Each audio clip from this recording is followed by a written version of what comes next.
Hello guys, അപ്പോൾ ഇന്നൊരു Sunday വ്ളോഗായിട്ടോട്ടെ ഞാൻ വന്നിട്ടുള്ളത്.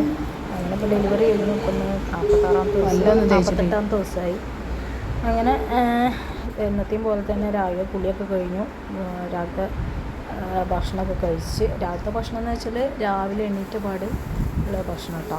ബ്രേക്ക്ഫാസ്റ്റ് ഇത് കഴിക്കുമല്ലോ നമ്മൾ, മുട്ടും പഴവും ഹോർലിക്സൊക്കെ, അതൊക്കെ കുടിച്ചു. പിന്നെ അമ്മ അതിൻ്റെ ഇടയിൽ രാവിലത്തെ കടിക്കുള്ള കാര്യങ്ങളൊക്കെ നോക്കുന്നുണ്ട്. അപ്പോൾ പത്തിരിയും വറുത്തരച്ച ചിക്കൻ കറിയാണ്. അങ്ങനെ അമ്മ ചിക്കന് ഒക്കെ ഇതിൽ വെച്ചിട്ടുണ്ടായിരുന്നു. ഫസ്റ്റ് അതിന് മസാല കൂട്ടി വെച്ചിട്ട് അതിക്ക് തേങ്ങ വറുത്തിട്ട് അരച്ച് ചേർക്കുന്നുണ്ട്. പിന്നെ മോളും ഉപ്പിയും കൂടി അവിടെ എന്തൊക്കെ ഓർത്താനും പറഞ്ഞിരിക്കുന്നുണ്ട്. അതിൻ്റെ ഇടയിൽ ഞാൻ എൻ്റെ ബ്രേക്ക്ഫാസ്റ്റൊക്കെ കഴിച്ച് രാവിലത്തെ കറിയൊക്കെ കഴിച്ച് മോനെ അവിടെ തേക്കാനൊക്കെ എടുത്തിട്ടുണ്ട്. അതൊന്നും ഞാൻ വീഡിയോയിൽ ഉൾപ്പെടുത്തിയിട്ടില്ല കേട്ടോ, വഴിയെ പിന്നെ ഉൾപ്പെടുത്താൻ വിചാരിച്ചു.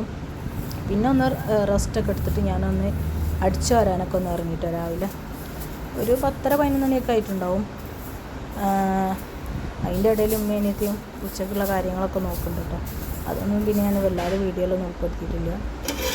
പിന്നെ എനിക്ക് പിന്നെ മോൻ്റെ കാര്യങ്ങൾ ഇങ്ങനെ ഓരോ ഫീഡ് ചെയ്യാനൊക്കെ പോകുമ്പോൾ പിന്നെ കുറേയൊക്കെ ഇങ്ങനെ മിസ്സായി. പിന്നെ അപ്പാക്കുള്ള ചോറും കൂട്ടാനൊക്കെ റെഡി ആയിട്ടുണ്ട് കേട്ടോ.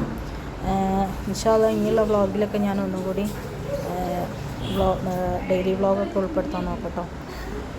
മോന് ഒരു ഉച്ച നേരത്തൊക്കെ ഒരു പ്ലേ ടൈമാണ്. കുറച്ച് നേരമൊക്കെ അങ്ങനെ കിടക്കുള്ളൂ. ചില സമയത്ത് ഭയങ്കര കരച്ചിലാണ് എടുക്കാനും വേണ്ടിയിട്ടൊക്കെ. അപ്പോൾ കുറച്ച് നേരമൊക്കെ ഓനെ ഇങ്ങനെ കെടുത്തി ഞങ്ങൾ എല്ലാവരും കൂടി ഒന്ന് കളിപ്പിക്കുകയൊക്കെ ആയിരുന്നു വന്നിട്ട്. അങ്ങനെ കുറച്ച് സമയമൊക്കെ അവൻ്റെ കൂടെ ഇരുന്നു. പിന്നെ മോൾ അതിൻ്റെ ഇടയിൽ ഓരോന്നിന് വാശിയൊക്കെ പിടിക്കുന്നുണ്ട്, മൂത്ത മോളെ. അപ്പോൾ അതൊക്കെ ഒന്ന് തീരുമാനിക്കുകയായിരുന്നു ഓരോ കാര്യങ്ങളൊക്കെ ആയിട്ട്.